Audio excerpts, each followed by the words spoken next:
breaking news, people. I'm gonna say something to you now.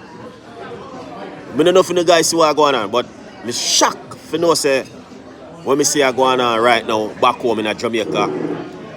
You know what I mean? It really touched my heart and the love to see what the people them pushing out to support the people them in St. Elizabeth. Because we could see a couple of artists in St. Elizabeth was doing a little bit of handout and sharing the love to the people them in the community in St. Elizabeth. So that was a very, very good look. So we just want to take the time out and say, we give the artists them flowers and some of the YouTubers them down there and some of the bloggers them who are doing their work. Is a good look to see the people them coming together and build a unity and build back Jamaica. A good vibes. People is a good thing and it's a good look. We only hopefully we can stick together, not for the rest of this era, but for eternity.